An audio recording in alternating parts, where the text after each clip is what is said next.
Sir जो नाम है जिस संस्थान में आपको उपाध्यक्ष बनाया गया है अटल बिहारी वाजपेयी सुशासन एवं नीति विश्लेषण संस्थान। अगर हम हमारे दर्शकों के लिए आपसे जानना चाहेंगे, आप थोड़ा-सा इसे समझा पाएँ कि ये संस्थान क्या करता है, किस तरह से काम करता है, क्या इसकी खासियत है? ये प्रदेश का एक बहुत महत्वपूर्ण संस्थान है और इस संस्थान में जो नीतियाँ केंद्र सरकार की जो पॉलिसीज़ हैं या स्टेट गवर्नमेंट की जो पॉलिसीज़ हैं उसको उसका एक विश्लेषण और उसमें क्या चीज़ों की और समाहित किया जाना चाहिए ताकि सुशासन स्थापित हो। जब हम सुशासन और नीति विश्लेषण की बात करते हैं, तो जिस संस्थान की हम बात कर रहे हैं, उस संस्थान में पिछले कुछ समय में कुछ वित्तीय गड़बड़ियों की खबरें भी मीडिया में आई। इसको लेकर आपका क्या रुख रहेगा और कैसे हम इन सब चीज़ों से संस्थान को दूर रख ये जानकारी मुझको आपके माध्यम से ही प्राप्त हुई है और यदि इस प्रकार की कोई कुछ यदि वहाँ पे कोई गड़बड़ियाँ हैं या कोई किसी प्रकार की यदि जांच की आवश्यकता है तो निश्चित रूप से हम लोग पारदर्शिता से वहाँ पे काम करेंगे। सर, जब भी किसी पद पर किसी विशेष व्यक्ति की नियुक्ति होती है, कुछ उद्देश्यों के साथ की जाती है। आप भी जब अब इस उपाध्यक्ष के पद को संभालेंगे संस्थान के, आपका क्या उद्देश्य होगा? क्या आपकी प्राथमिकताएँ होंगी इसमें? मेरी निश्चित रूप से वही प्राथमिकता होगी जो शासन की प्राथमिकताएं हैं और शासन की प्राथमिकता है कि हमारे यहाँ निवेश बढ़े, हमारे यहाँ सुशासन की स्थापना हो, हमारे यहाँ जो कल्याणकारी योजनाएं हैं वो जिन तबकों के लिए प्रारंभ करी गई वहाँ तक पहुँच रही हैं या नहीं पहुँच रही हैं या इसमें क्या अड़चनें हैं, तो ये पूरी माइक्रो लेवल की पूरी एक प्लानिंग की जाएगी इसमें। अटल बिहारी वाजपेयी सुशासन एवं नीति विश्लेषण संस्थान के उपाध्यक्ष बनाए गए professor Rajiv Dikshit. HBTV news city chief Nitin Jain ने प्रोफेसर राजीव दीक्षित से की खास बात। महाविद्यालय विकास परिषद निदेशक की भूमिका निभा रहे हैं प्रोफेसर राजीव दीक्षित। अब मिली है अटल बिहारी वाजपेयी सुशासन एवं नीति विश्लेषण संस्थान भोपाल के उपाध्यक्ष पद की जिम्मेदारी।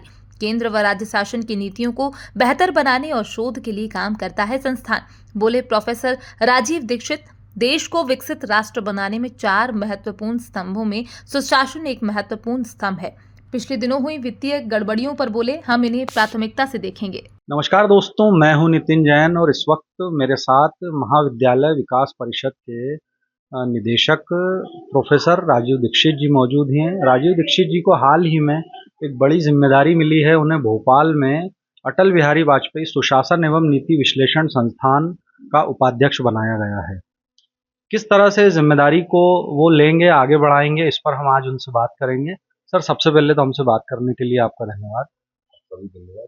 सर, जो नाम है जिस संस्थान में आपको उपाध्यक्ष बनाया गया है अटल बिहारी वाजपेयी सुशासन एवं नीति विश्लेषण संस्थान, अगर हम हमारे दर्शकों के लिए आपसे जानना चाहेंगे, आप थोड़ा-सा इसे समझा पाएँ कि ये संस्थान क्या करता है, किस तरह से काम करता है, क्या इसकी खासियत है?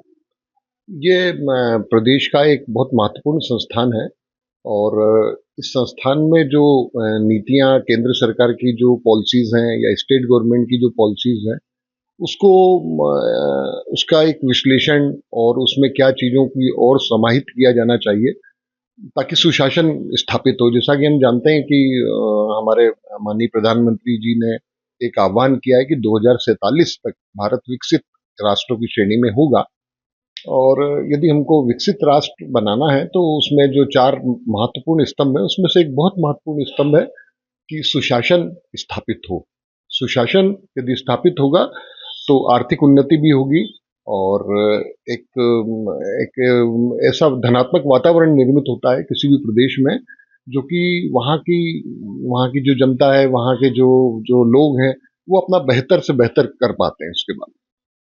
सर, मैं ये जानना चाहूँगा कि जो नीति की बात हो रही है, विश्लेषण की बात होती है, तो क्या इसमें शोध का तत्व भी शामिल है? किस तरह से ये वर्क करता है? निश्चित रूप से जो पॉलिसीज़ हैं उसकी बहुत माइक्रो लेवल पे उसकी एनालिसिस होती है, उसमें कई सारे टूल्स होते हैं, उनको भी हम लोग अप्लाई करते हैं और उन नीतियों को किस प्रकार से और भी ज़्यादा प्रभावी बनाया जाए। जैसा कि हम देखते हैं हमारे जो माननीय मुख्यमंत्री जी हैं उन्होंने अभी 18 पॉलिसीज़ अनाउंस करी हैं, तो निवेश को बढ़ाने के लिए, तो उन नीतियों का किस प्रकार से और ज़्यादा वो प्रभावी हों, ये भी हम लोगों का एक उद्देश्य होगा इस संस्थान के माध्यम से ताकि प्रदेश उन्नति करे, और प्रदेश की उन्नति होगी तो निश्चित रूप से भारत की उन्नति होगी। सर, जब भी किसी पद पर किसी विशेष व्यक्ति की नियुक्ति होती है, कुछ उद्देश्यों के साथ की जाती है।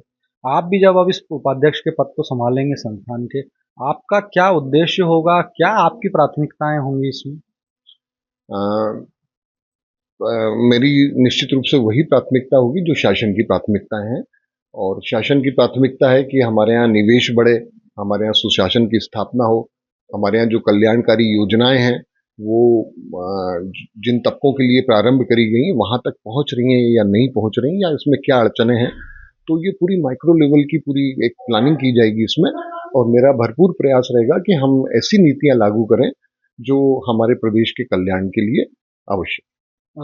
प्रोफेसर साहब, एक आखिरी सवाल है मेरा आपसे कि जब हम सुशासन और नीति विश्लेषण की बात करते हैं, तो जिस संस्थान की हम बात कर रहे हैं उस संस्थान में पिछले कुछ समय में कुछ वित्तीय गड़बड़ियों की खबरें भी मीडिया में आई। इसको लेकर आपका क्या रुख रहेगा और कैसे हम इन सब चीज़ों से संस्थान को दूर रख पाएंगे?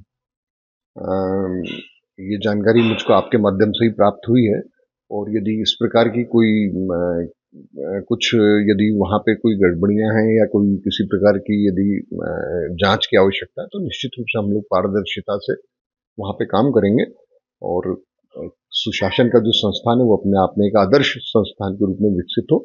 तो यदि कोई इस प्रकार की वहाँ पे गड़बड़ियों की कोई शिकायत है या पुरानी कोई चीज़ है, तो हम लोग उसको बिल्कुल प्राथमिकता पे देखेंगे और उसका निराकरण करेंगे। सर, हमसे बात करने के लिए शुक्रिया। ये थे प्रोफेसर राजीव दीक्षित जी, जो हाल ही में अटल बिहारी वाजपेयी सुशासन एवं नीति विश्लेषण संस्थान के उपाध्यक्ष बनाए गए हैं, और उनका ये साफ तौर पे कहना है कि हम सुशासन को ही अपनी प्राथमिकता में रखते हुए हमारे आगे के काम और नीतियों को जारी रखेंगे, और अगर किसी तरह की कोई गड़बड़ियाँ पुराने समय में हुई हैं, उन्हें भी हम सुधारने और सही करने का प्रयास करेंगे।